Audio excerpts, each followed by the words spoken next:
Hi, my name is Yasmin Tarehi, and this is Gateways to Awakening, where we host one-on-one conversations with leading experts in wellness and spirituality. Today's episode is about the 12 keys to creativity and how to live a creative life with doctor and creativity coach Eric Maisel. On today's show, we'll be featuring our guest, Eric Maisel. He's a retired family therapist and active creativity coach. He's the author of 50 books. Yes, I'm not kidding, 50 books. And he's the developer of the philosophy of life known as Curism, which we'll hopefully get into. In 2021, Eric's books include Transformational Journaling for Coaches, Therapists and Clients, and Redesign Your Mind. Wow. That's incredible that you're able to publish that many books, Eric. Wow. So you obviously walk your talk, and you can also visit Dr. Maisel's website at www.ericmaisel.com. So without further ado, welcome, Dr. Maisel, or can I just call you Eric? Please call me Eric. Great to be here, Yasmin. Wonderful. So Eric, I've read your books, I've listened to a lot of talks online, and I was incredibly inspired by the philosophy that you've created and the frameworks that you've created to inspire all of us to live a creative life. And so can you tell us right off the bat, what does it mean to live a creative life in your own words? Creativity means a number of different things, kind of depends on which territory or arena you're talking in. In business, it typically means problem solving or innovation. Those are the two things that business most typically are interested in. But most self-identified creative and performing artists think of creativity as the same as manifesting potential, that idea from the human potential movement. It's the way we get to make use of our brains and our heart and our hands and our human resources. So creativity is really just sort of the word we use nowadays for manifesting potential. Mm. And Eric, I want to hear about some of the emergent themes that have come out of your practice of being a creativity coach. I think that so many of us, in the words of, I can't remember who said this, but we are leading lives of quiet desperation. We're striving to become more creative, and I think so many of us don't have an outlet. So I'm wondering, what are some major themes that have come out of your creative coaching over the years? Things that people, kind of struggle with or have difficulty with time and time again. Well, let's sort of start at the beginning. I think that the creative person comes out of the womb already a little different from other people. Yes, of course, we can pay lip service to the idea that everybody's creative, but I do think that there's a subset of the population who pop out of the womb already stubborn and individualistic and look around and have the sense that they're going to have to make their own meaning their whole life long. There have been interesting studies that compare intelligent students as identified by teachers versus creative students as identified by teachers. And the main difference is that the intelligent students want to know what's on the test. What are they supposed to study? What's the conventional way to proceed in order to succeed? And the creative kids they don't want to know what's on the test. They don't want to take the test. They don't want to be in school. They want to be doing their own thing.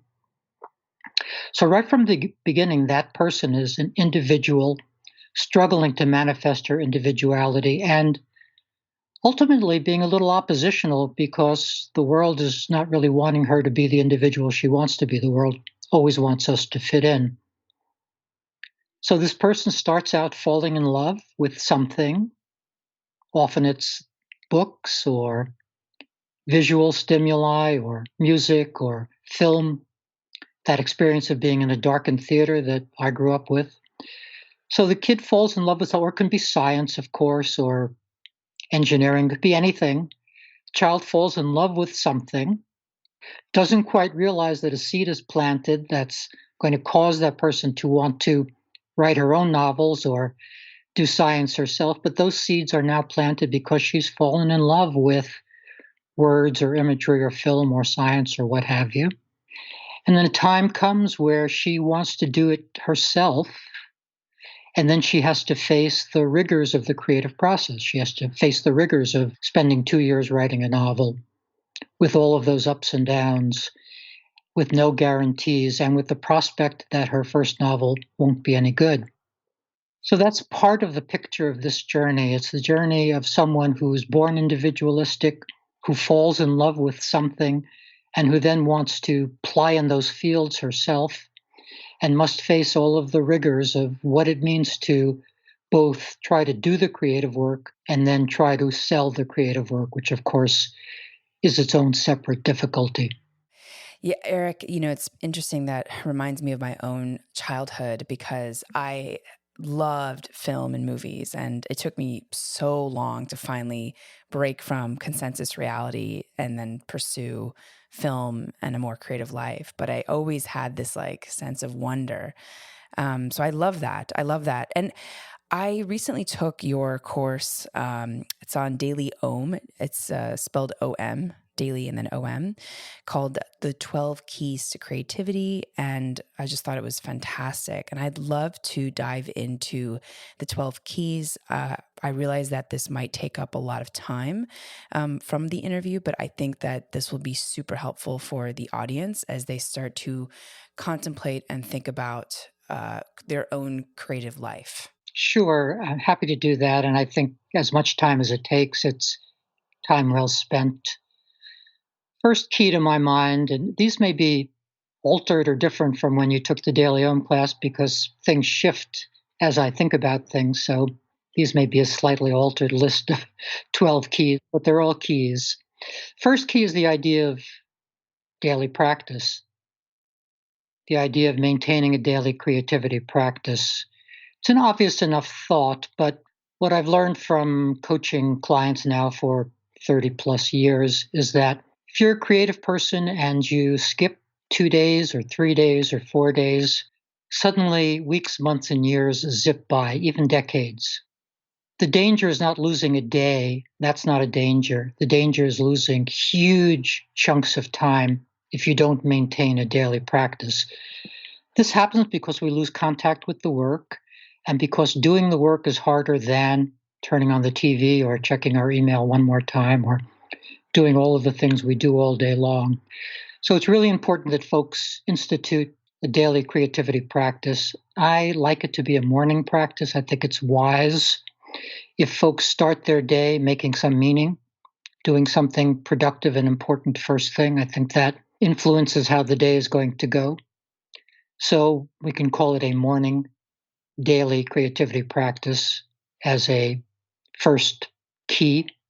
Second key is managing anxiety. Anxiety threads through the creative process. It's there naturally. And it's there naturally for a whole variety of reasons, but let me just name two. One is that creating is really going into the unknown, going to a real unknown. We don't know what we know until we know it.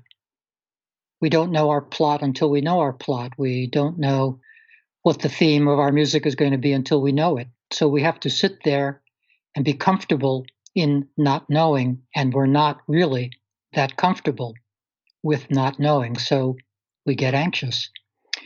But even more importantly, the creative process is making one choice after another. That's what creativity is. Send your character here, send your character there, put the comma in, take the comma out. It's one choice after another. And choosing provokes anxiety. The act of choosing makes us anxious. Therefore, the creative process is going to make us anxious as we try to decide whether to put a little red here or a little green there, and so on. This means that the creative person really needs some anxiety management tools that work. Most creative folks do not have any that work. They have ineffective ones like drinking scotch. We have lots of addicted creative folks, and they're using those substances or behaviors to soothe themselves and deal with the anxiety that threads through the process. We do not think that's a brilliant way to deal with that anxiety. So folks need better anxiety management strategies than that to deal with the anxiety that is coming. It's going to be there. I have about, I think, 20 categories of anxiety management tools in a book of mine called Mastering Creative Anxiety. So there are lots of things to try, but the headline is really acquire one or two anxiety management strategies that work. Third key is really understanding and embracing process. This is going to go in one ear and out the other. The creative process just goes in one ear and out the other. But in fact, it is not so easy to embrace the creative process. We don't like the idea that we might spend 2 years working on a novel that never comes alive. But that's the creative process. The creative process is doing work with no guarantees and understanding that we're going to make mistakes and messes. We will. And here's the big headline that only a portion of our work is going to be any good. Who wants to hear that? I don't think there's been a creative person ever born who wants to hear that only a portion of their work is going to be any good. But that's the truth of the matter. How many of Bob Dylan's 2,000 songs are wonderful? 20 or 30 or 40? It's some percentage of the whole. I just saw the Dolly Parton documentary the other week, and I think she also has written about 2,000 songs. And how many hits has she had? 10, 20, 30? And we consider her very successful. But still, maybe 1/10 of 1% of the songs that she's written were superb. That's the reality of process, that only some percentage of what we do is going to be any good. And we have to weather that reality. And what that means is that we're after a body of work. We have to do lots of work so that we get that percentage that is excellent. So there are lots of other features of process that folks actually do not like at all. But let me just put a period there and say that if we don't embrace process, if we fight against process, if we rail against process, then we're going to block and not want to do the work.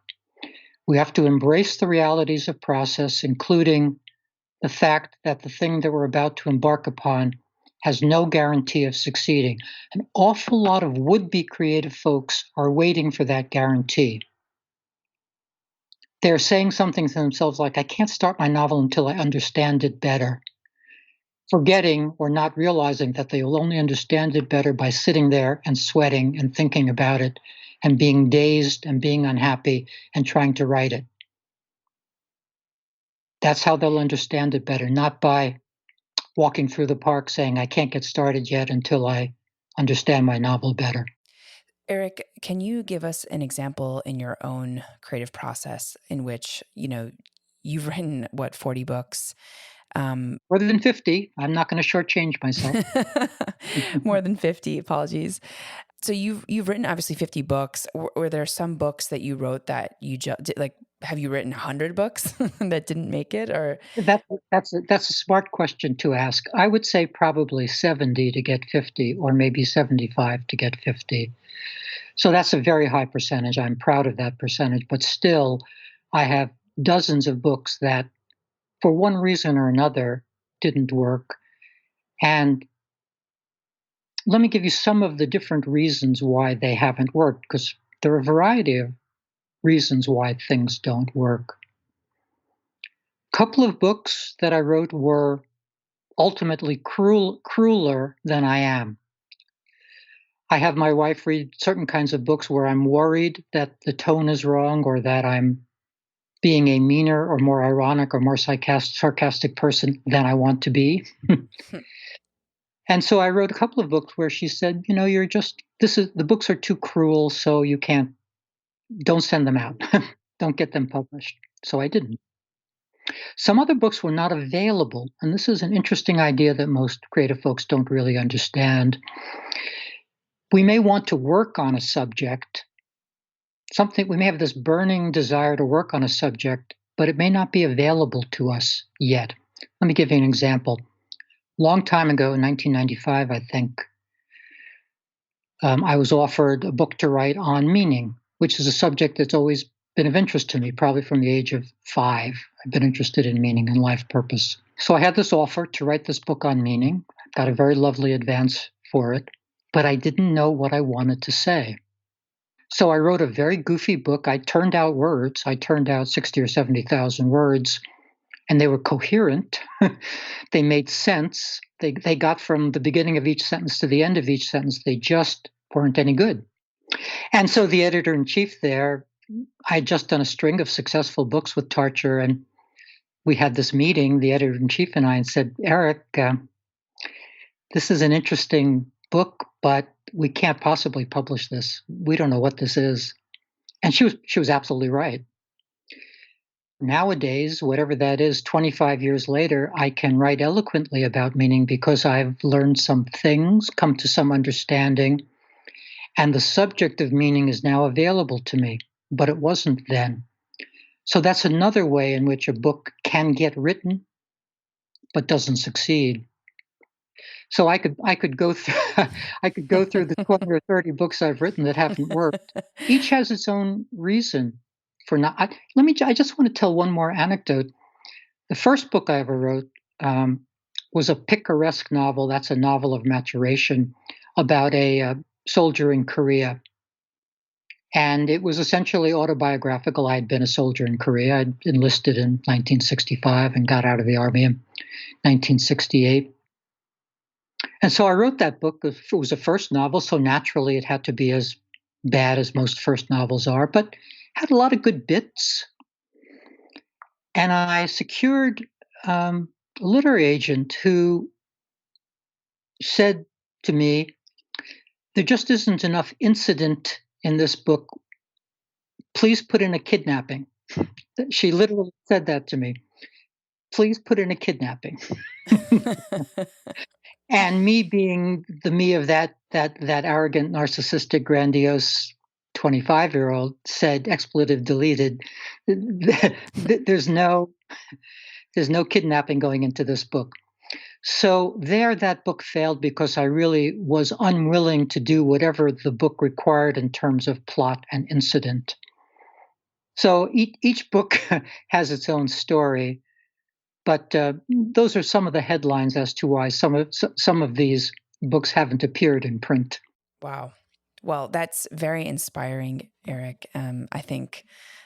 I mean, first of all, I can't believe that you wrote that many books, but I think that we just assume that we need to have success right away in every endeavor. And I think just hearing like, yeah, you might write many books that don't make it, but you will eventually write books that do, is powerful. Yeah. So Let me give you another example just while we're on this subject. I don't remember the fellow's name, but the fellow who wrote Memoir of a Geisha, I think that's the title, Memoir of a Geisha, started out, he spent 2 years writing it in the third person. The geisha does this, the geisha does that. So he invested a lot of time and energy in writing the book a certain way. At the end of those 2 years, he read it and hated it. Dead as a doornail, the geisha did not come alive. Most writers, unfortunately, would disparage themselves at that moment. They would say, I'm an idiot. Why did I think I could write about a geisha? I must have no talent. I'm not a real writer, etc., etc. That's how most writers stop themselves. This fellow said, I'm still interested in this subject. Let me spend another 2 years writing it in the first person to see if that might possibly work. And at the end of that process, he ended up with a bestseller.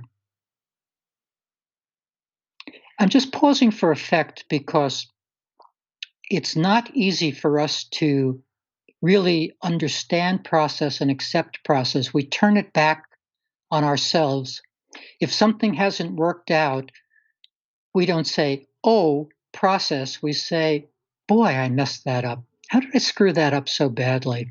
How could I have so little talent, etc.? So this is a big headline.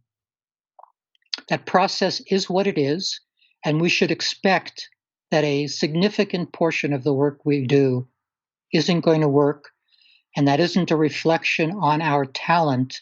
That's a statement about the reality of process. wow, this is great. I'm so inspired right now.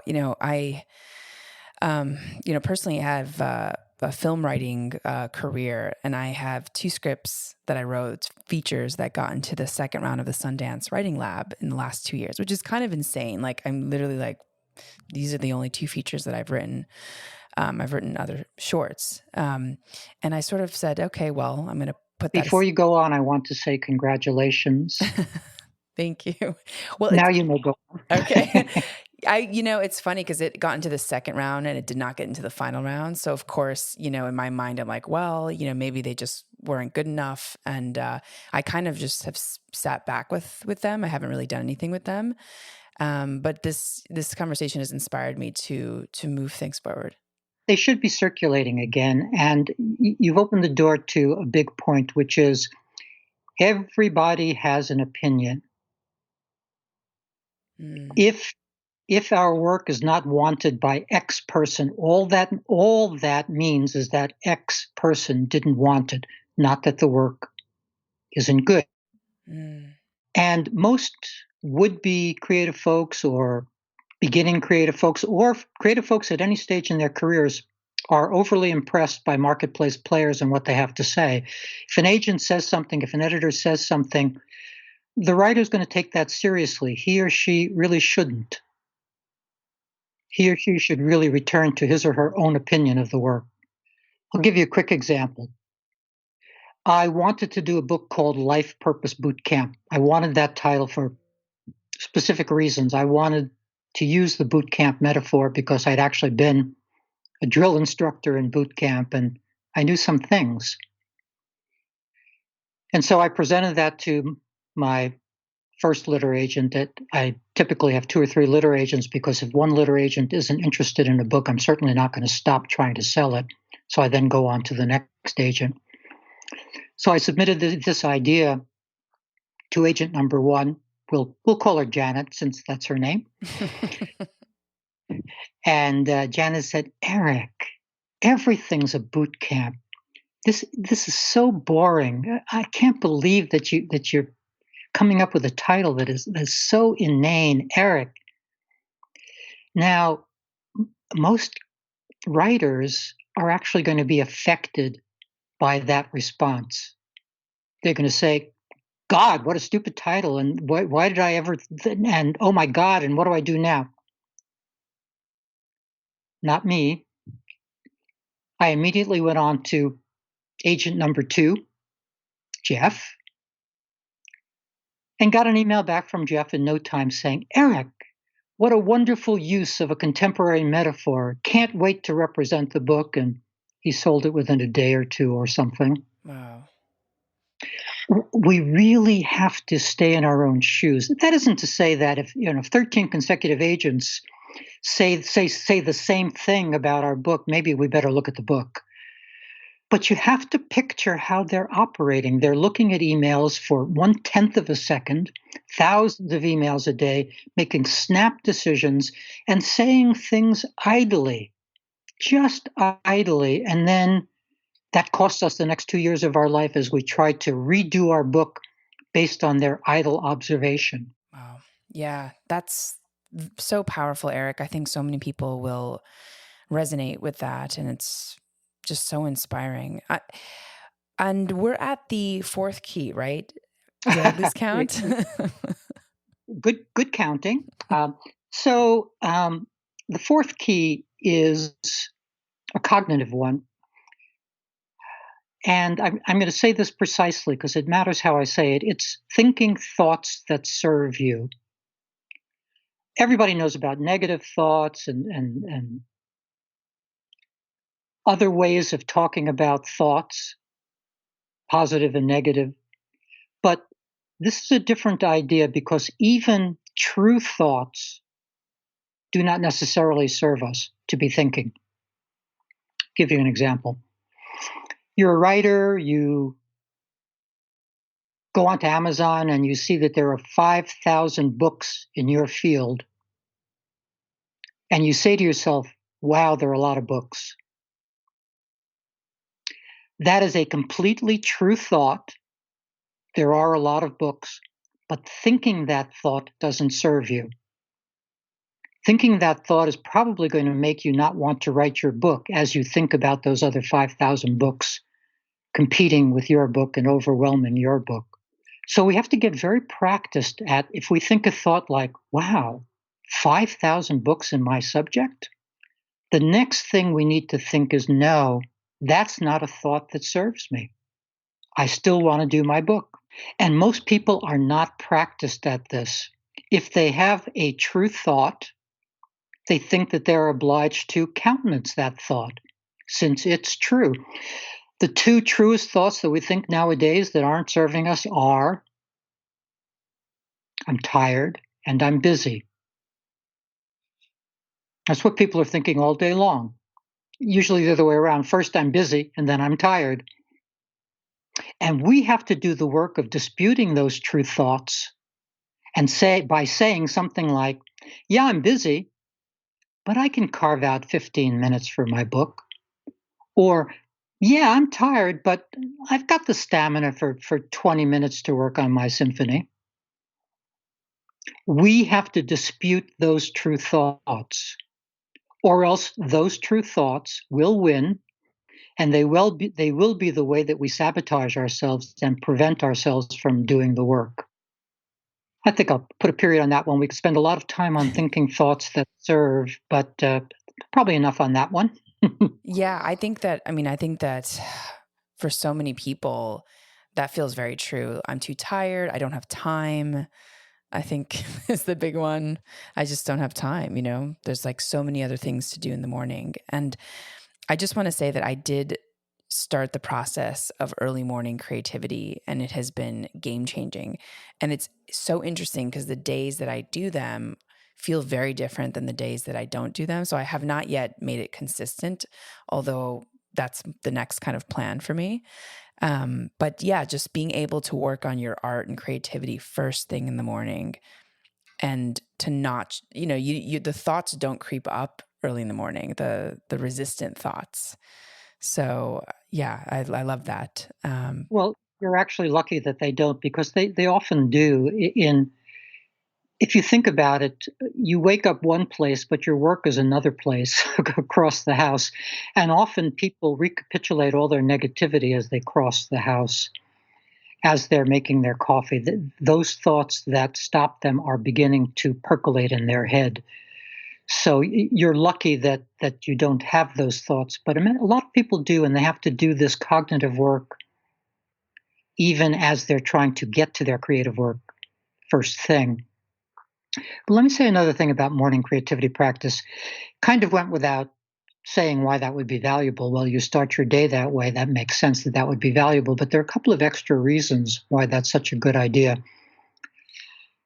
One reason is that if you turn to your creative work first thing, you get to make use of what I call your sleep thinking.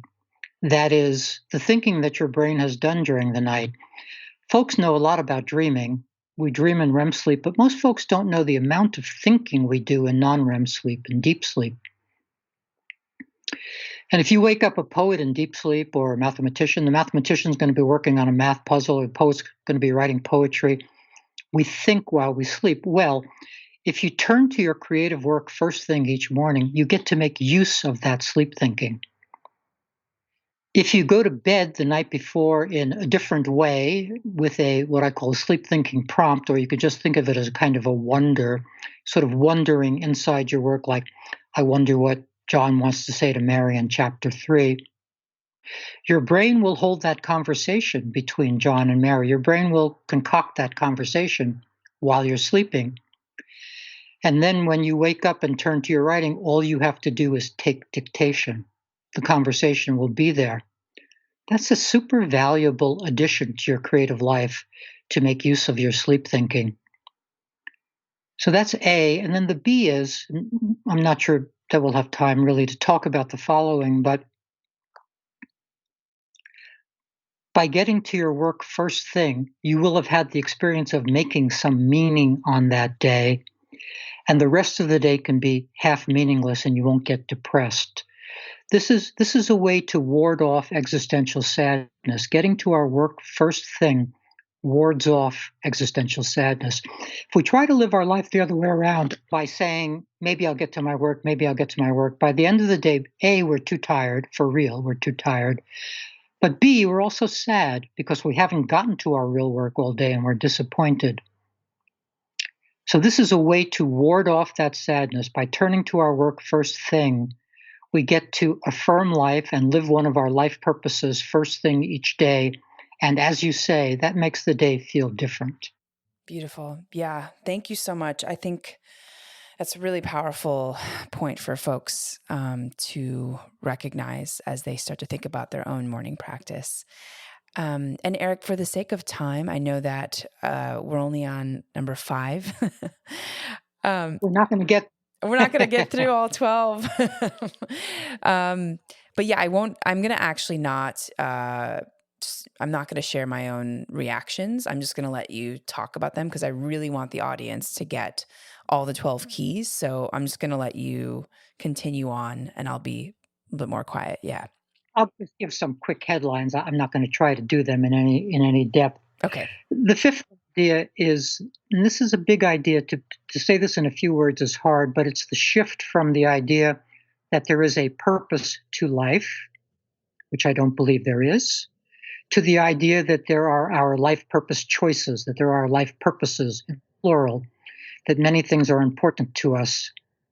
And by getting a good sense of this understanding of life purposes, and by understanding that our creative life is one of those life purposes, that keeps us motivated, that helps us do our creative work. So there's a lot more to be said there about the relationship between the paradigm shift from life purpose to life purposes, and how that keeps us motivated. Folks will have to poke around in some of my books to get more information on that. Sixth is another super big topic, and that's the idea that there's another shift to be made from the 2,000-year-old metaphor of seeking meaning, that we're a seeker of meaning, that meaning is out there somewhere at the top of a mountain or at some guru's feet, to the wiser understanding that we make meaning. Time to stop looking for meaning. We make our own meaning. It's a psychological experience of a certain sort, comma. But here's a big headline. Activities in the service of meaning don't necessarily feel meaningful. That's kind of a mouthful, but let me unpack it a little bit. The 300 days we're sitting there writing our novel, on 200 of those days, it may not feel particularly meaningful to be sitting there. We may just be slogging along, hating our own sentences, etc. So we have to, instead of saying, wow, this doesn't feel very meaningful, which is a good way to block and stop writing, instead of saying that, we need to say, this is arduous. This is how process works. I'm not that happy here today, but I know that this is in the service of meaning. I understand that I'm living one of my life purposes by sitting here. And even though I'm not getting the experience of meaning from sitting here, I know that this is serving my meaning needs. Again, that's a big idea to say in just a couple of sentences, but hope that listeners will be able to get it. Seventh idea is the idea about how difficult it is to complete things. Completing things is its own art form, its own discipline, its own devotion. Lots of creative folks get to the 95% place in their work and then turn to something else. And they tell themselves things like, well, let me let it marinate for 6 months over there in olive oil and see if it's a better product 6 months from now or something. They talk themselves out of completing because, and there are probably a dozen reasons why we don't like to complete things. Let me just hit a couple of headlines. Once we say it's done, then the selling process begins, and an awful lot of creative folks don't want to do the selling part. So by saying, well, it's not done yet, then they don't have to face literary agents or gallery owners or other marketplace players.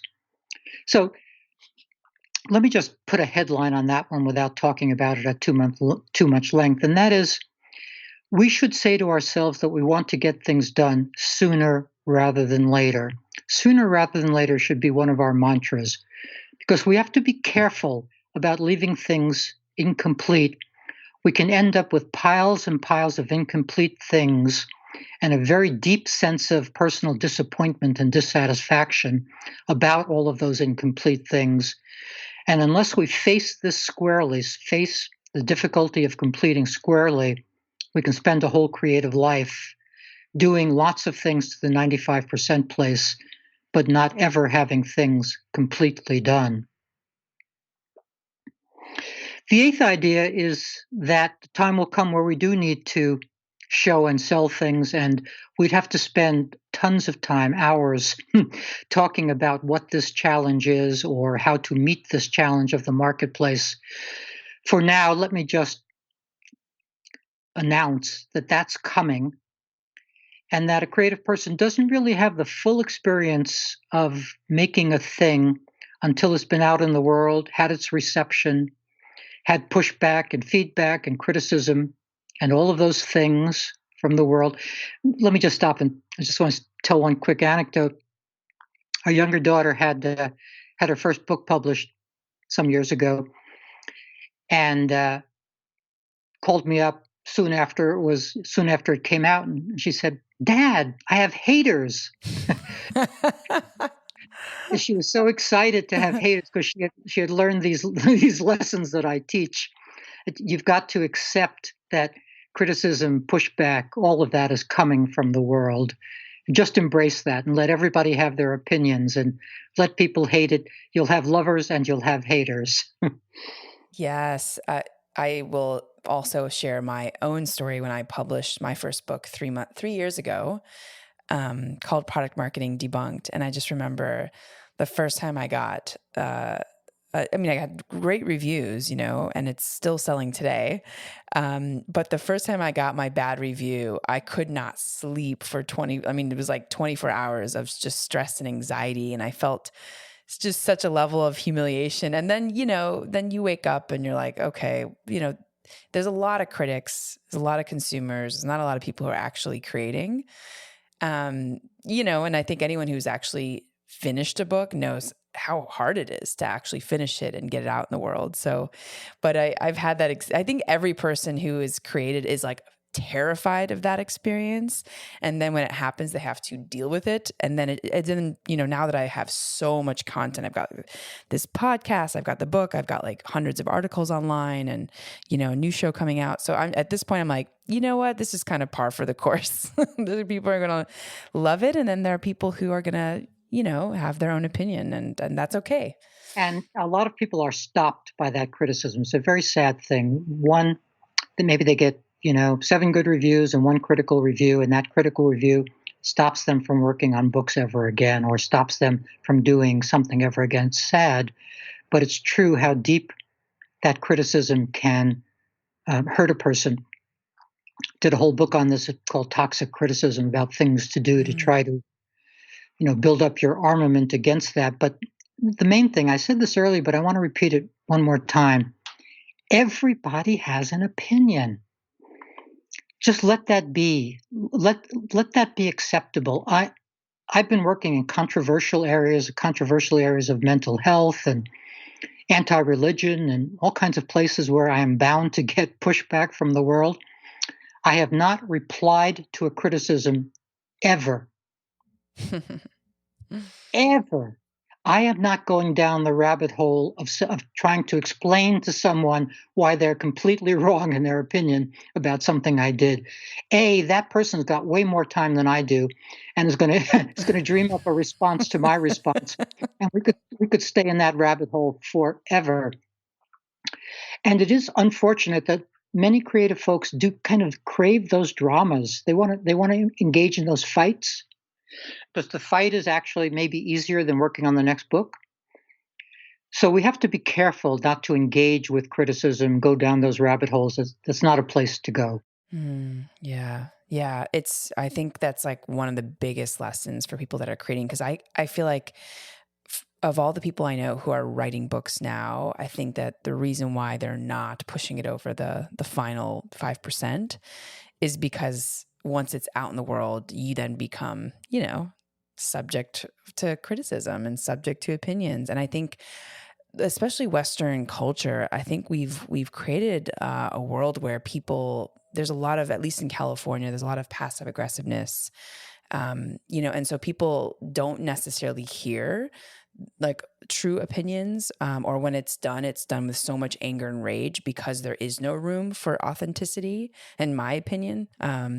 So I think we have a difficulty, and I come from a Middle Eastern culture where we are very authentic, and so I think I've just dealt with like very high standards and also very, honest, transparent truths in my household and in my culture. So I think even with my own, I would say, resiliency, it has been very tough, and I think it takes time to just like let things go. And it's not, I don't think it's easy, as a first time creator, or not a first time creator, but a first time, I would say, publisher, once you've actually published it into the world.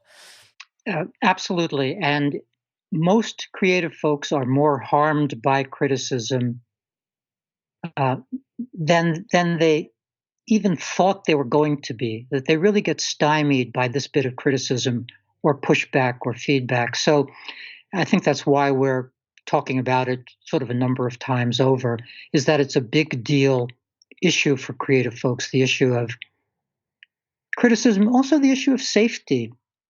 You know, what's the number one phobia in the world? I know you know, and it's public speaking.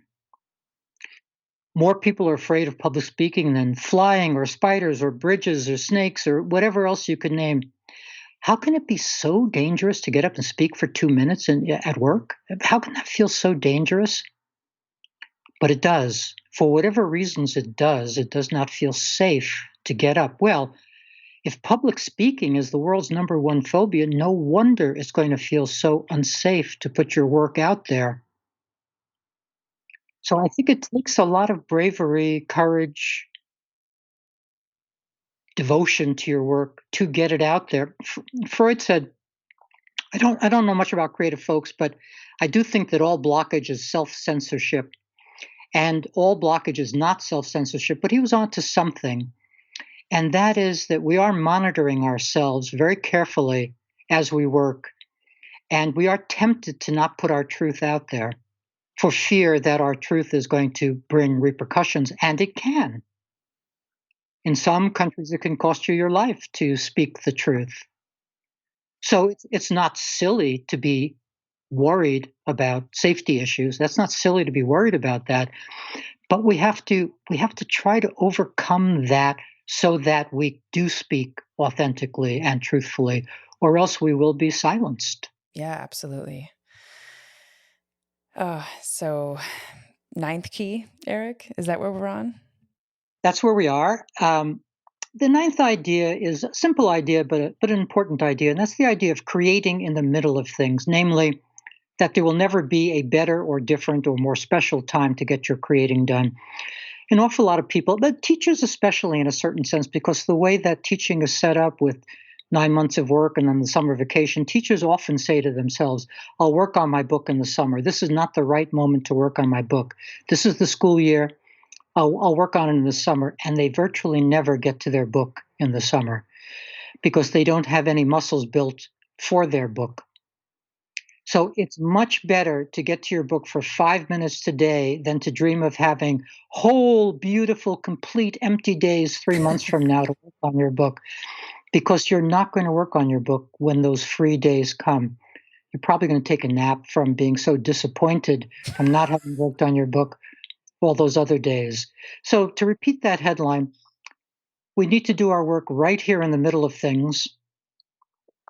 And one of the things we are in the middle of is our own personality, which brings us to number 10. And that's a super big topic, which I don't think I can say in 1 second flat, but it's the idea of upgrading our personality. There are places where we need to improve in order to be the person who's equal to doing this arduous work. The work's arduous. And if we're not yet a good risk taker, or if we're not yet the passionate person we need to be, or if we're not yet X, then we need to work on X separately from working on our novel. We need to turn ourselves into the person who can work on that novel. For that idea, I use the phrase of upgrading your personality. And as I say, we'd have a lot to say about that, but let me just gloss over it for this quick second. Like, for example, I'm a person that finishes things. I'm a person that is true to my word. That sort of thing. Well, let me spend a longer minute on this. In my view of personality, personality is made up of three components of original personality, how we come into the world, because creatures come into the world already themselves. Puppies, kittens, kids, all creatures come into the world idiosyncratically. So there's original personality, then there's formed personality, who we stiffen into over time, the kind of recognizable person that everybody sees. And then there's what I call available personality. That's our remaining freedom to become the person we want to be. So when I talk about upgrading our personality, what I'm really saying is using our available personality, our remaining freedom, to do some work on that stiffened personality, on that person who is kind of accreted over time. That's kind of a headline on that point. And just to hit 11 and 12, 11 is just doing all of the things we just talked about over time. That is, all the ups and downs. There's a way in which, and I have to say this carefully because people will get the wrong idea, but there's a way in which the creative process mimics bipolar disorder. It isn't bipolar disorder because I don't believe in such labeling, but there's just a way in which we get enthusiastic about something, and then we have to face it. And then, as Virginia Woolf said, then resignation sets in, and we start to sink as we have to deal with the actual work of that task, of that symphony, or that novel, or that film. And so there's this up and downness that is a regular feature of the creative life. And so we need good tactics and tools for dealing with that roller coaster ride that is the creative life. And then just to get to a last point, point 12, and that is to remember that creativity is just one of our life purposes. It's easy for a certain kind of creative person to dump all of his life purpose energy into that one place, creativity, and then not care much about relationships or activism or service or other life purposes that might be equally valuable. That's why super productive creative folks, Van Gogh as one example, might still commit suicide even though they're turning out beautiful paintings because the rest of their life isn't working. So the last tip or secret is that you want your whole life to, not just getting your creative life to work is difficult enough, but we have the actually larger task of getting our whole life to work. Because if only the creative part is working, we're actually not going to be doing all that well. Such an important point. Yes. Oh my gosh. I think so many people either over index for one piece or the other. Either they don't do any creative work and don't consider themselves that type of person, or they maybe just go so down the rabbit hole that they have so much success, yet the rest of their life is kind of in shambles. So I think that's such an important point. And then that's probably also why there's like this, I don't know, idea that if you are living a creative life and you've done well, that there's addiction that follows, likely because the rest of one's life is not balanced. So in the first year of a creative person's great success, if they have great success, that's the most dangerous year of their lives because they're going to be gifted so many things, so much sex, so many drugs. All of that's going to be gifted in that successful year. And that's rather unbalancing. That's powerful. Yeah. So, and also if you have not regulated your ego, then, that might also take you on a downhill spiral. Yes, indeed. I think that if we're not ready for success, I think it can be,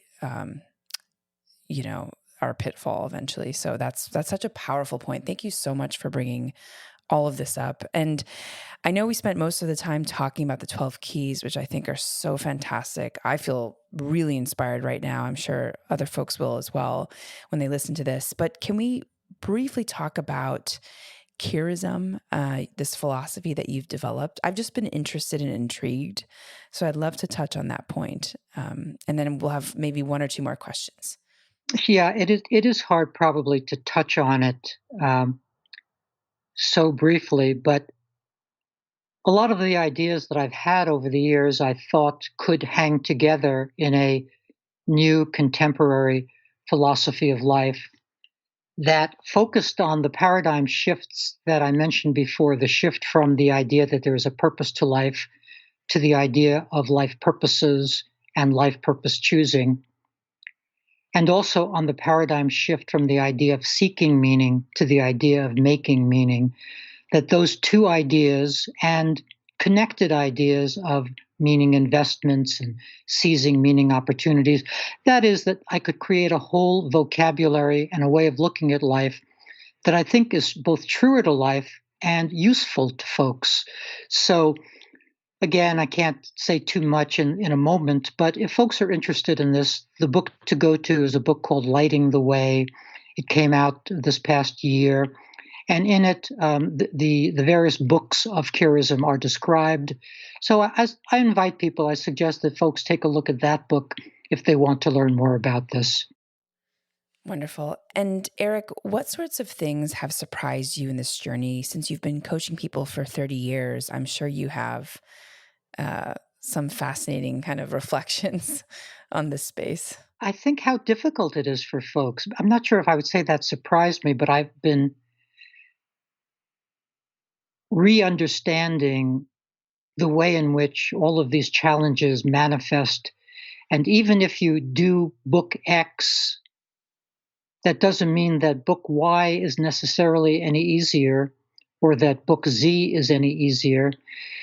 It feels to me, A, that these challenges do persist because they are embedded in the process. B, they are completely transcultural. I know that there are cultural differences, but if I'm working with somebody in, I don't know, Japan or Finland or Germany or Australia, anywhere around the world, Bolivia, it's the same issues around showing up to the work, tolerating process, dealing with mistakes and messes, all of that seems to be universal. So I can't say I'm exactly surprised by that, but the seeing of that is reinforced with each new client. Mm. Beautiful. And one thing I wanted to quickly touch on before we wrap up is one thing I've noticed about you, Eric, is that you're such a generous person with your time. You have been on many different panels, conferences. You have your own coaching group that you work with other creative coaches. I'm just so fascinated by the work that you're doing because you obviously love it. You love helping people become more creative and find that creative life. And so I'd love to hear more about why you decided to pursue this path and, why do you think it's so important? I'm not sure if I have a simple answer to that. One part of the answer is that even when I was very young, 5, 6, 7, I thought that a lot of what I was hearing was humbug. I really did not believe in what adults were telling me, even as a very young child. Whether it was about religion, I grew up in an area that was both the main makeup of the part of Brooklyn I was in was either Orthodox Jewish or Orthodox Catholic. I didn't believe in it. I didn't believe in that feature of it. Then later on, as I started to understand the mental health services industry, I really did not believe in the mental disorder paradigm. That is the predominant paradigm. So I've had this activist, rebellious energy all along. That's a piece of it. Then Pavarotti has a quote I like, which is people say I'm disciplined, but it's not discipline, it's devotion, and there's a big difference. I've been devoted to this belief that people deeply love their creative energy, but they get really stuck in manifesting it. And since I know that's a source or a place of love for folks, place of possible accomplishment, place of ego gratification, I want them to get there. I'm on this one person mission to help every person I meet manifest their potential. I think it comes from the same activist, rebellious energy that that activism comes from. They're related somehow, but that's a piece of the puzzle.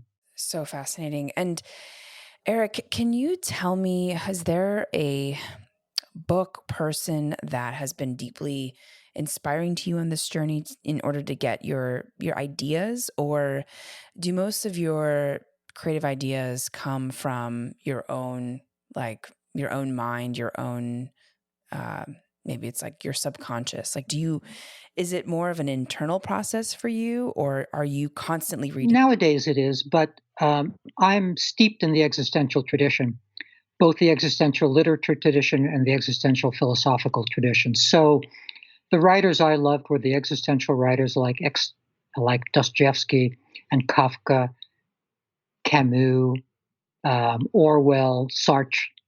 So I know that tradition well. I know the tradition of language analysis well. Um, those writers mattered to me, and there came a point, really very early on. Sartre wrote an important essay in existential thinking, where he talks about what existentialism is.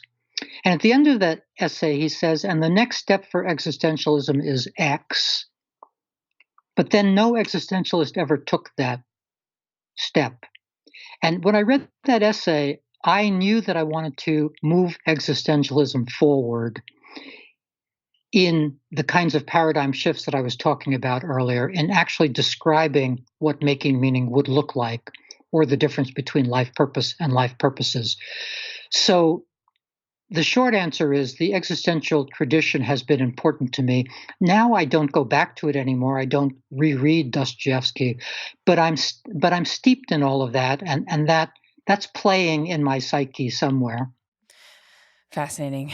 Wow, Eric. And are there any resources that you can point folks to in order to learn more about you, your work, how to potentially do some one-on-one coaching, which I know you offer, I believe? Where can they I find do. you? Yeah. My website is the place. It's ericmaisel.com, EricMaisel.com. That's the place to go. And yeah, there's lots to look at there. Wonderful. And you have a newsletter, which you can find on the website. It's also just ericmaisel.com /newsletter. And of course, you can check out all of his books on Amazon. It's amazing to even just check out the titles and to check out where you are in the creative process, because you'll probably find a book for wherever you are. It's quite amazing. Eric, thank you so much for your time. This was just so enlightening and so inspiring for me, and I'm sure for our audience as well. And so I just can't thank you enough for taking the time to be here. Thanks so much for having me. It's been a lot of fun. Thanks, Eric. And for our audience, thanks for joining and for listening. In this episode, we learned about the 12 keys of creativity and how to live a creative life with Eric Maisel. And you can tune in to Gateways to Awakening, where we host one-on-one conversations with leading experts in wellness and spirituality. Thanks again.